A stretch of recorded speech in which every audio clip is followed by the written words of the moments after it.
सूरजपुर जिले में भूमि से जुड़े कथित फर्जीवाड़े का मामला अब तूल पकड़ता जा रहा है। शिकायतकर्ता का आरोप है कि खसरा नंबर 64 की भूमि की विक्रय के लिए अधिकार अभिलेख में कथित छेड़छाड़ की गई। आरोप के अनुसार मूल अभिलेख में दर्ज खसरा नंबर 795/3 रकबा 0.72 एकड़ को बदलकर 792/3 रकबा 1.72 एकड़ दर्शाया गया, जबकि सरकारी रिकॉर्ड में संबंधित भूमि दर्ज नहीं थी। सबसे बड़ा सवाल यह है कि शिकायतकर्ता के अनुसार 30 दिसंबर 2025 को पुलिस अधीक्षक सूरजपुर को लिखित शिकायत दी गई। उसके बाद भी आज तक न तो कथित आरोपियों के विरुद्ध FIR दर्ज हुई और न ही कोई दंडनात्मक कार्रवाई की गई। मैं सर एक न्यूज़ चैनल का स्टेट ब्यूरो चीफ हूँ और मैं RTI के मार्फत काम भी करता हूँ। जो गरीबों की आवाज़ और जो चल रहे भ्रष्टाचार उसको मैं उजागर करता हूँ, जो संज्ञान में सरकार की लेके आता हूँ। जी सर, आपके द्वारा हमारे समक्ष एक प्रस्ताव रखा गया है या आया है कि आप एक जांच पड़ताल कर रहे थे फर्जी रजिस्ट्री का। जी, जबकि आप इस विषय पर स्वयं सक्षम हैं, इसके बारे में ज़्यादा जानकारी दे सकते हैं। हमको जो घटना हुई है सर इस विषय पर, उस पर कुछ प्रकाश करेंगे। ये मैं तो खुद भी खबर लगा सकता था, चला सकता था, लेकिन पहले मैं कोई भी अगर संज्ञान में मेरे मामले आते हैं तो उसको मैं पहले जांचता हूँ, परखता हूँ कि क्या सही में ये फर्जीवाड़ा है या इसे फर्जीवाड़ा का नाम दिया जा रहा है। तो आप जैसे देखेंगे कि मैं पहले ये ग्राम जुड़वानी चौकी लटोरी जिला सूरजपुर का मामला है। यह एक मामला ऐसा है जो कि सरकारी ज़मीन में सेटलमेंट को छेड़छाड़ सरकारी दस्तावेज के साथ छेड़छाड़ करते हुए इस ज़मीन को रजिस्ट्री करवा लिया गया और रजिस्ट्री भी ऐसा हुआ कि किसी को कानो कान पता नहीं चला और ना ही रजिस्ट्रार साहब को भी इसमें पता चला। मुझे तो लगता है कि रजिस्ट्रार साहब को पता होते हुए भी इस ज़मीन की रजिस्ट्री कर दी गई। ठीक है सर, लेकिन इस विषय पर यह भी है कि आपने इसकी शिकायत कहीं की थी क्या? जब मैं इसका जांच किया, पड़ताल किया, मैं कानून गो शाखा सूरजपुर से उस अधिकार अभिलेख को निकाला और जांचा तो यह पता चला कि उस जो ओरिजिनल अधिकार अभिलेख है उसका नंबर श्रीमान 795/3 रकबा 0.72 है, लेकिन अधिकार अभिलेख में सुधार करते हुए 795 के स्थान पे 792/3 इसका मूल नंबर है। जबकि एक मिनट इसको ब्रेक कीजिए। जबकि आप अधिकार अभिलेख को मिलाएंगे तो उसका मूल नंबर जो है 795/3 रकबा 0.72 एकड़ लिखा हुआ है, परंतु सुधार करके खसरा नंबर 795/3 के स्थान पे 792/3 रकबा 0.72 एकड़ के स्थान पे 1.72 एकड़ लिख दिया गया है। यह विषय जब मैं जांच किया तो जांच करने के बाद इसकी शिकायत मैंने पहले लटोरी चौकी में की। जब लटोरी चौकी के द्वारा कोई कार्रवाई नहीं की गई तो इसकी शिकायत में SP साहब सूरजपुर कार्यालय में जाके मैं आवेदन दिया और आवेदन में लटोरी चौकी में मुझे बुला के मेरा पक्ष लिया गया, मेरा बयान लिया गया और बयान लेने के बाद बाकी आरोपियों का भी बयान लिया गया होगा। लेकिन जांच का विषय यह है कि क्या लटोरी चौकी की मानदेही बनती है कि इसको जांच करके और इसमें आपराधिक मामला दर्ज करें, लेकिन इसमें ऐसा कुछ नहीं किया गया। अब शिकायतकर्ता ने पूरे मामले की शिकायत पुलिस महानिरीक्षक सरगुजा रेंज से करते हुए तत्काल FIR दर्ज करने, दस्तावेजों की फॉरेंसिक जांच कराने और दोषियों पर सख्त कार्रवाई की मांग की है। इसी बीच शिकायतकर्ता का ये भी आरोप है कि शिकायत करने के कारण उन्हें कथित रूप से धमकियां दी जा रही है, जिसकी अलग से शिकायत भी पुलिस को सौंप दी गई है। और जब मैं इसकी जानकारी लेने के लिए RTI के मार्फत मैं लगाया कि लटोरी चौकी के जांच अधिकारी के द्वारा क्या जांच किया गया और क्या पाया गया। तो कल मैं एसपी कार्यालय गया था, आरटीआई लगाया था। इसी बीच मुझे अंबिकापुर के धीरज सिंह के द्वारा फोन किया गया, जबकि उस समय मैं एसपी कार्यालय में ही मौजूद था। मुझे 2 बार फोन करके और बहुत ही भावुक भाषा में उनका प्रयोग करते हुए मुझे धमकी के मार्फत बुलाया जा रहा था। अनुविभागीय अधिकारी जांच कार्यालय में, जिसकी शिकायत मैंने देखा कि आईजी साहब के भी, एसपी साहब के भी आवेदन पे कोई कार्रवाई नहीं हुआ। तो इसकी शिकायत फिर मैंने आईजी सरगुजा को किया, जिसमें सरगुजा आईजी साहब के द्वारा इसको जांच में संज्ञान लिया गया और इसे सूरजपुर एडिशनल एसपी के पास जांच के लिए भेजा गया, जहां कि वहां भी मेरा बयान हुआ और वहां भी मैंने इन तथ्यों को रखा कि सरकारी दस्तावेजों के साथ जो छेड़छाड़ हो रहा है और छेड़छाड़ करके ऐसा कृत्य किया जा रहा है, जो कि भविष्य में, आने वाले भविष्य में सारे चीज़ों पे ये जो कालाबाजारी चल रहा है, ये ऐसा रोक लगना चाहिए, ये मेरा मानना है। और इसी विषय पे आप देखेंगे तो कल मुझे धीरज सिंह के द्वारा फ़ोन भरी धमकी दी गई, जिसकी शिकायत मैंने आज कोतवाली सूरजपुर में FIR दर्ज करवाया। ठीक है सर, एक विषय आप एक नाम लिए अभी, धीरज कुमार, ये बताइए धीरज कुमार है कौन? ये सर, जब मैं जुड़वानी का वो जो अधिकार अभिलेख का जो मामला था, उसका जब मैं रजिस्ट्री निकाला तो रजिस्ट्री में सारे दस्तावेज थे, जिसमें कि धीरज सिंह के द्वारा ये ज़मीन खरीदा गया था। लेकिन धीरज सिंह को भी जब जानकारी हुई तो धीरज सिंह के द्वारा उनका अधिकार बनता था कि सामने वाले ने मेरे साथ छल किया है, 420 किया है, पहला प्राथमिकता तो उनका बनता था कि पहले वो इसमें FIR दर्ज करवाएं। लेकिन वो FIR दर्ज ना करवा के वो जो मैं शिकायत किया वो मुझे ही धमकाने लगे कि आप मुझे जानते नहीं हो, मैं ठाकुर हूँ, मैं आपको उठवा लूँगा, ये झूठे केस में फंसा दूंगा आपके ऊपर, यहाँ तक कि मानहानि का दावा भी कर दूंगा, आप मुझे अभी नहीं पहचानते।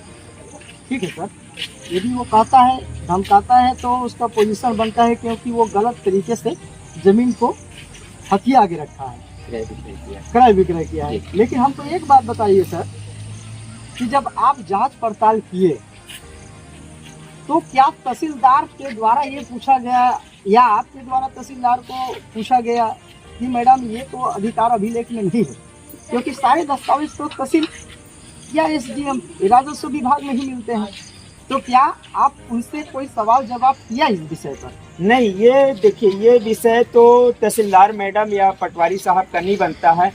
जब मैंने इसकी शिकायत की थाने लटोरी चौकी में, तो ये लटोरी चौकी का मान्य बनता है कि वो जांच करें अपने स्तर से, भू अभिलेखों का जांच करें, पटवारी प्रतिवेदन मंगाएं, अधिकार अभिलेख मंगवाएं और वो अपने स्तर पे जांच करें।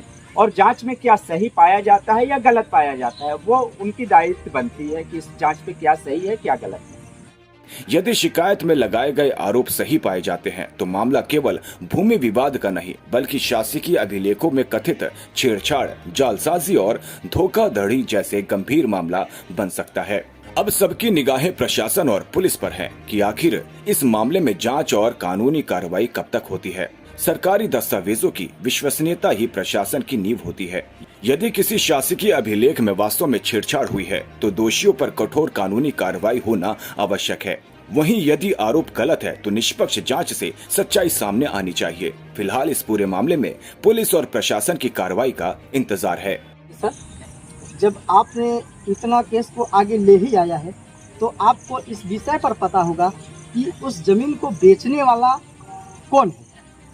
उस जमीन को राम प्यारी विश्वकर्मा और उनकी माता है शांति विश्वकर्मा के द्वारा ये जमीन को खरीद बिक्री की गई। ठीक है सर, खरीद बिक्री उनके द्वारा तो की गई है, क्या उनको पता था कि यह सरकारी जमीन है? अब ये तो आप ऐसा क्वेश्चन कर रहे हैं कि जिसका जमीन उसी को पता नहीं कि ये गाय है कि भैंस है। उनका जमीन तो उन्हीं को पता है श्रीमान, और वो जान के इस काम को किए हैं कि मेरा सरकारी ज़मीन है और सरकारी ज़मीन में सरकारी दस्तावेज के साथ छेड़छाड़ करते हुए उस ज़मीन को रजिस्ट्री कराया गया इनके द्वारा। जब इस बात को पता था उनको कि ये सरकारी ज़मीन है, एक तो सरकारी ज़मीन का खरीद बिक्री हो नहीं सकती।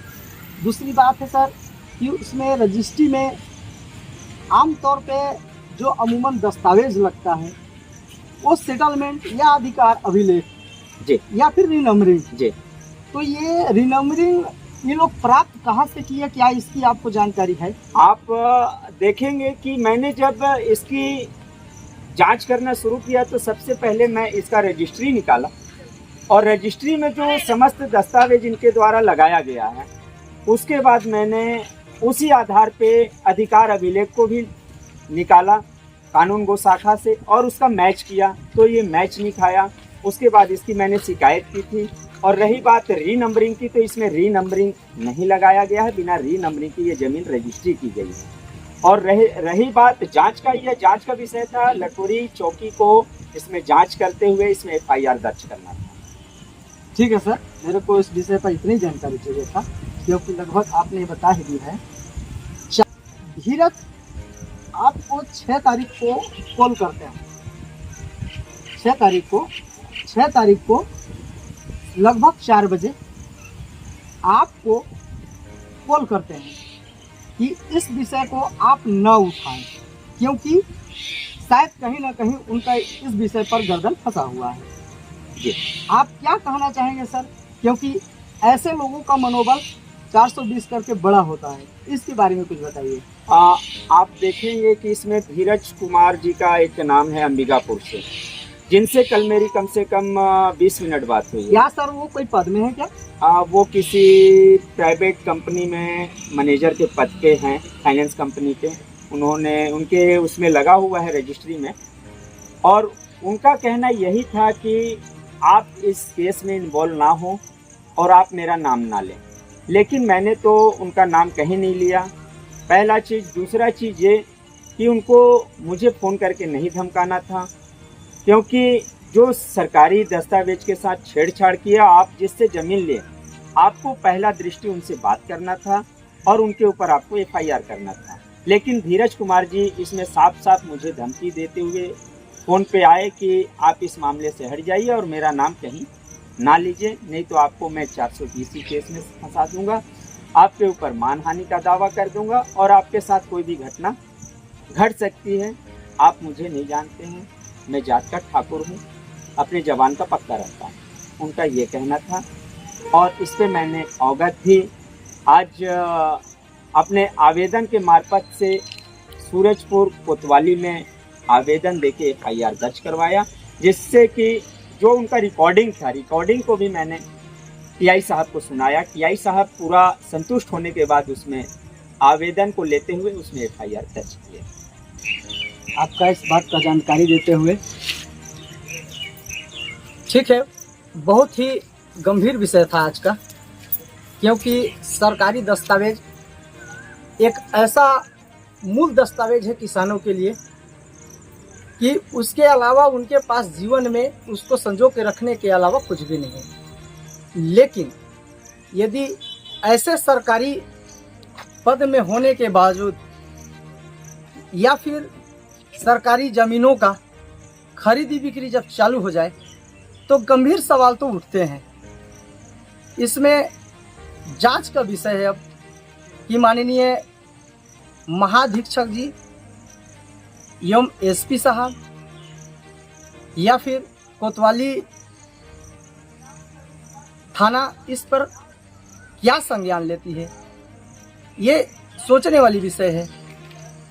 किंतु यदि किसी फर्जी व्यक्ति के द्वारा फर्जी रजिस्ट्री करवा दी जाती है और फिर उसी व्यक्ति को धमकाया जाता है तो ये बहुत ही गंभीर विषय है। क्या हमारे राजस्व विभाग अब इतनी खोखली होती जा रही है कि अब ऐसे लगातार आए दिन कोई ना कोई समस्या इस विषय पर आ ही रहा है। अब देखते हैं कि इस पर क्या कार्रवाई होती है। Hello hello. अरे भगत जी कहाँ है? जी धीरज सिंह बोल रहा हूँ अंबिकापुर से। आइए, कहाँ है, मिलिए तो। धीरज सिंह? आओ। कौन धीरज सिंह भैया? वही धीरज सिंह जिसको केस लगा दिए हैं, आप जानते नहीं है मेरे बारे में, केस लगा दिए हैं आप थाने में। आपके नाम से ये मैं थोड़े लगाया हूँ। किसके नाम से लगाए हैं? मैं तो जिसका जमीन है उस पे लगाया हूँ, दस्तावेज अरे पे भाई लगाया साहब, हूँ। जिसके नाम से हाँ। लगाए हैं तो धीरज सिंह का नाम क्यों आया उसमें? धीरज सिंह का नाम उसमें रजिस्ट्री में है।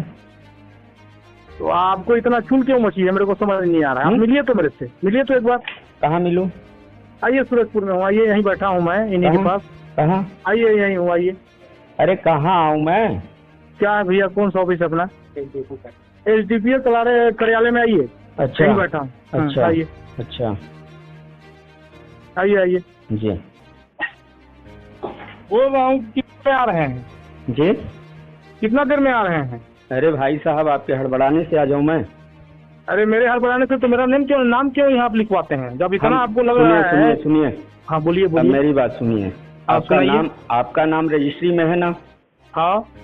तो मैंने केवल जो दस्तावेज लगाया है, फर्जी दस्तावेज, मैंने उसके ऊपर केस किया है। ये नहीं अच्छा। कि आपके ऊपर केस किया मैंने, अच्छा, है ना?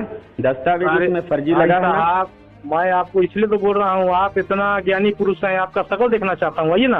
अच्छा, शकल तो ऐसे हाँ। भी आप नेट में भी देख सकते हैं। अरे नेट में देख के क्या करूंगा, आप ज्यादा ज्ञानी पुरुष है ना, तो ज्ञानी पुरुष से क्या है ना, फोन में बात नहीं होता है, सामने मिल के बात होता है, इसलिए अच्छा, बोल रहा हूँ, आइए। अच्छा अच्छा, ठीक है, इसलिए ठीक है, बोल रहा आते हैं, हूँ। आते हैं, आते हैं, आते हैं, आप ज्ञानी पुरुष हैं भाई साहब, आइए, आते आइए, हैं, आते हैं। आइए, हाँ जी, कहाँ है सर? आइए, अंबिकापुर आइए, अंबिकापुर आ गया। अरे मैं ऑफिस आ गया, आप चले गए क्या? तो आप लेट कर दिए, तो आपको बुलाया तो उस टाइम आए नहीं। अरे भैया, हम लोग अपना काम करेंगे, काम पे ही समय से ही तो आएंगे। अरे भगवान, हम भी तो ऑफिस छोड़ के आए थे।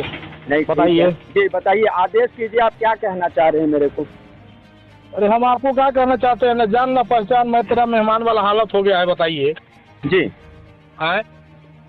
मैंने आपके नाम से कोई शिकायत नहीं किया है। मैंने जो दस्तावेज वो लगाया है फर्जी, मैं फर्जी दस्तावेज पे शिकायत किया हूँ। ना ही मैं आपको जानता हूँ, ना आप मेरे को जानते हैं। तो मैं आपके नाम से कैसे शिकायत करूँगा, ये मेरे को बताइए आप। मैं भी आपको समझाऊं तो मेरा नाम उसमें क्यों दर्ज कराया आप? भैया, मैं आपका नाम कहाँ दर्ज कराया हूँ सर? देखिए, आप जो रजिस्ट्री में कागज में जो लगा है, जो निकला है, जो उसमें दस्तावेज लगा है, मैंने तो दस्तावेज जो लगाया है राम प्यारी, मैंने तो उसके ऊपर शिकायत किया है। आवेदन में तो मैंने आपका कहीं नाम उल्लेखित भी नहीं किया है। क्या बात कर दी? देखिए, उसमें 3 वो कॉलम बनवाए हैं, पहला राम प्यारी है, दूसरा उनका वो माता जी है, तीसरा मेरा नाम है। हाँ, तो जमीन आप लिए है ना? तो लिए है तो जान न पहचान, में तेरा मेहमान वाला हालत है, बताइए। इस टाइप की हरकत ठीक नहीं है। नहीं, मैं हरकत थोड़ी कर रहा हूँ श्रीमान। अरे आप क्या कर रहे हैं? आप काम क्या करते हैं, पहले तो ये बताइए। मैं प्रेस रिपोर्टर हूँ सर, और RTI कार्यकर्ता दोनों। कौन सा है? DD न्यूज में हूँ मैं। अच्छा जी, बताइए, यही सब रिपोर्टर है तो यही सब काम करते हैं, अच्छा लगता है? आप एक चीज ये मेरे को बताइए कि सरकारी दस्तावेज के साथ आप मेरे को जी पहले जवाब दीजिए। मैं तो जमीन ले लिया, फंस गया उससे, ठीक है जी। जो तहसील वाला तहसीलदार से वो किया है, रजिस्ट्री किया है। हाँ, और क्या बोलते हैं, अरे और क्या जो मुख्तार काम किया है, पटवारी किया है, और क्या ये सब तो दूसरे। अब देखिए सर, अब वो तो जांच का विषय है कि उसमें कौन है, कौन नहीं है, कौन किया, कौन दस्तावेज लगाया। वो तो दस्तावेज जो लगाया, जो दस्तावेज निकाला, वो तो वो बताएगा ना कि वो सरकारी दस्तावेज को कैसे उसको सुधार के लगा दिया। वो मैं वही बोल रहा हूँ, जब आप सब जान ही रहे हैं तो आप वो थोड़ा सोच समझ के काम करना था ना। नहीं, हम तो नहीं, हम आपको देखिए ना, आपसे हमारा कोई बात है ना, कोई दुश्मनी है ना, कोई बात है। आप भगवान का शुक्र मनाइए जी, केस का है ना लीड हो जाए। अच्छा, फिर उसके बाद देखिएगा, फिर क्या है ना, अपर मानहानि का दवा ठोकूंगा मैं। जी जी। क्या है ना, 2000-2500 रुपया हराम का पैसा नहीं आता है। जब आता है ना आदमी यहाँ जी, कब लगता है? आप ही का पैसा हराम का जब जाएगा ना। नहीं, वो किसी का हराम का जाएगा तो उसको तो परेशानी होगा। इसीलिए बोल रहा हूँ, आप शुक्र मनाइए भाई साहब। हाँ, हम देखिए हम ज्यादा ना बात करते हैं ना ज्यादा लोगों के फेर में रहते हैं, अपना काम करिए, सुखी रहिए। नहीं तो हम अपना ही काम कर रहे हैं सर, हम आपसे हमारा कोई ना दुश्मनी है ना कोई बात है। मैं वही आपको समझा रहा हूँ, आप उस चीज और को रही जितना बात जल्दी हो, रही बात आप ऊपर कह रहे हैं कीजिए। कि शुक्र मनाइए, तो हम शुक्र क्या मनाइए ये बताइए, हमारा का मर्डर करवा देंगे कि क्या करवा देंगे आप? अब आप ज्यादा बोल रहे हैं तो हम क्या बोले, आप ज्यादा समझदार आदमी हैं, वही तो बोला मैं ज्ञानी पुरुष हैं आप। हाँ आप ज्यादा ज्ञानी पुरुष है, 4 कदम आगे रहते हैं, तो वो सब फालतू बातें नहीं कहिए हमसे, हमको अच्छा नहीं लगता है। नहीं तो आपको अब मेरे से फोन करके करने का कोई जरूरत नहीं था। आप क्या है ना, आप जिससे लिए थे उसको आपसे बात करना था। तो फेस करना था तो क्यों नहीं, आप 3 घंटा बाद रुका था ना भाई साहब, वही तो इसीलिए फोन लगाया था ना आपको हाँ कि मैं क्या चीज में फोन लगाया था। उनसे पूछिएगा जी रात का क्या नाम था जो मेरे को फोन किए थे वो, जी, उनको पूछेगा, उनके सामने फोन लगाया।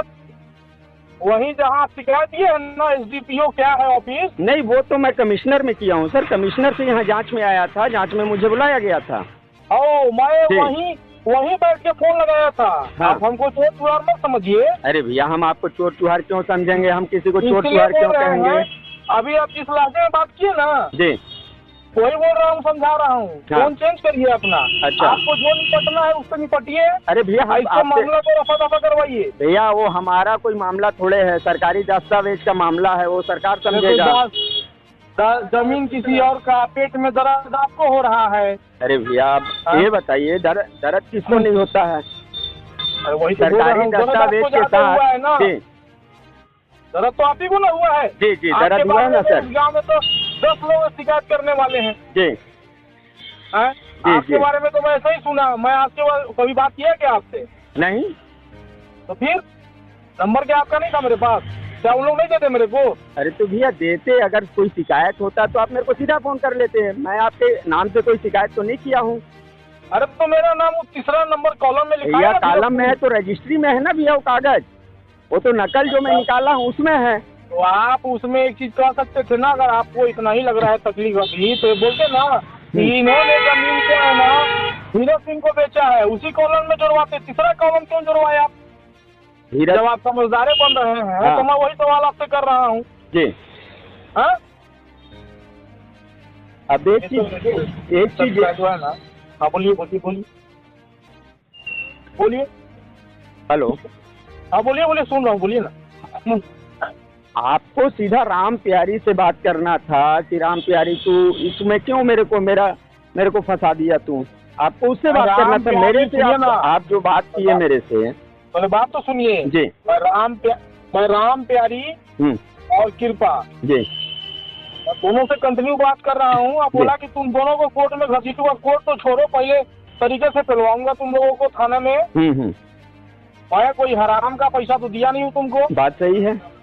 मैं तो भाई तुम बोले कि भैया साफ सुथरा है, साफ सुथरा है तो तुम्हारा पटवारी आके नापा, तुम वहाँ तहसील में लगाए पेपर, तो सब चीज ओके हुआ तब ना मैं लिया। अब तुम वाले तुम्हारे चक्कर में हम परेशान हो रहे हैं। ये हराम का पैसा तो जा नहीं रहा है जी। अब तो उनको दोगे नहीं हमको। हाँ बात सही है जी।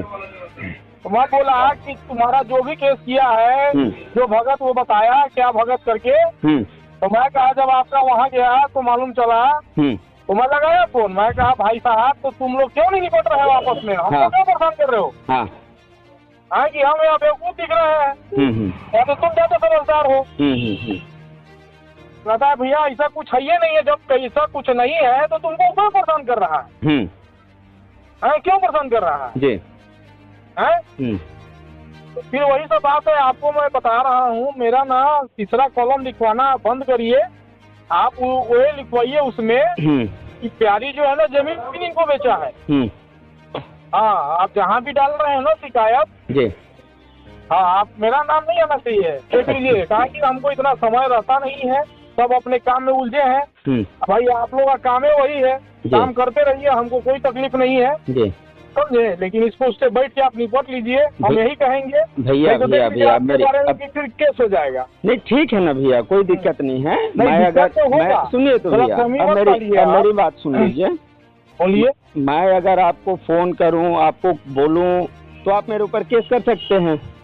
अरे मैं कर दे पड़ूंगा भाई, आप मेरा नाम लिए ना जी। जी मेरा नाम तो आप लिए ना उसमें। 3रा कॉलम बना मतलब 3रा आदमी मैं भैया तो वो मैं थोड़े जान रहा हूँ कि आप तीसरे आदमी हैं कि चौथे आदमी। आप उस जमीन को लिए हैं, रजिस्ट्री में उसका उसमें जो उल्लेख है वो तो वही ना बनेगा भैया। अरे आपके नजर में मतलब शासन प्रशासन सब चूतिया है? नहीं भैया, शासन प्रशासन कैसे चूतिया रहेगा? नहीं, आप ज्यादा होशियार है, वही तो बात हुआ ना। नहीं भैया, कैसे? अब एक चीज है मेरे को बताइए। नहीं, मेरी बात आप नहीं सुनिए ना। आप क्या है ना, बहुत समझदार होंगे भाई साहब जी। मेरे को देखिए क्या है, बहुत समझदार होंगे आप, मेरे को कोई मतलब नहीं है। लेकिन जब इतना आदमी जो काम किया वो सब चूतिया है कुल मिला के आपके नजर में। भैया मैं किसी को चूतिया कैसे बोल दूंगा भैया? अरे आपका जब शिकायत करने का मतलब यही ना हुआ कि वो लोग चूतिया है। नहीं भैया, ये गलत बात कर रहे हैं आप। मैं कैसे किसी को बोल दूंगा? नहीं हम भैया, क्या है ना, मेरी बात सुनिए ना, हमको ना तोड़ने आता है ना मोड़ने आता है। जात का ठहरा ठाकुर, सीधा मैं पेलता हूँ एकदम। हमको ना किसी को तेल लगाता हूँ, साफ सुथरा बात करता हूँ, मेरे को जो समझ में आता है ना मैं वही बात करता हूँ। मतलब आप ही होशियार है। वो लोग जितना लोग काम किया, तहसीलदार सब जो काम किया, सिग्नेचर किया, वो सब चूतिया बैठे हैं। अब मैं कैसे बता दूं भैया उसमें? अरे भगवान, वही ना बोल रहा हूँ। तो आप ही ना समझदार आदमी है। जब आप आगे आए हैं जी तो आप ही होशियार हुए। नहीं भैया, ऐसे आप ये गलत बोल रहे हैं कि मैं होशियार हूँ। मैं कैसे होशियार हूँ? आप गलत बोल रहे हैं भैया। आप ही को वर्ड को मैं बोल रहा हूँ, ये गलत क्या है ना बोल नहीं रहा हूँ। आप क्या है ना जी, क्या है, पेपर में आए हैं, हम उस चीज को डायरेक्ट बोल रहा हूँ तो आपको पूरा बोल रहे हैं, गलत बोल रहे हैं। अरे भैया, तो मैं पेपर पे ही तो आया हूँ ना भैया। मैं ऐसे कैसे, मैं डायरेक्ट कैसे किसी के ऊपर आरोप लगा सकता हूँ, ये बताइए। भगवान, तो मैं भी तो वही बोल रहा हूँ। आप क्या है ना समझना नहीं चाह रहे हैं। मैं भी तो वही बोल रहा हूँ साफ सुथरा भाषा में। तो आप कह रहे कि मैं कैसे बोल दूं? रे आप उनको बोल चुके हैं, बोल नहीं रहे हैं, बोल चुके हैं। पेपर में एलिगेशन लगाना किसी के बारे में तो उसको गलत ठहराना ना होता है जी। भैया, अगर पेपर गलत रहेगा तो उसी पे ना आरोप आदमी लगाएगा, आदमी पे कैसे आरोप लगाएगा? वही तो समझा रहा हूँ। आप क्या है ना समझना नहीं चाह रहे हैं। आप क्या है ना, मैं आपको देखिए बोल रहा हूँ, आप जो भी है ना उससे समझ लीजिए। अब मैं आपसे बार बार विनती कर रहा हूँ, मेरा नाम नहीं आना चाहिए। अगर मैं इस बार आया तो आप पर क्या है ना कई प्रकार के धारा लगवा दूंगा भाई साहब। हम भी क्या है ना कोई बेवकूफ आदमी नहीं है, हम सीधा बतियाने वाले आदमी हैं, समझे भैया? भैया जी अब मेरी आप बात सुन लीजिए। आप सुनाइए। ना आपसे मेरा कोई लेन देन है, ना आपको मैं जानता हूँ, ना आप मेरे को जानते हैं। एकदम सही है। हाँ, आप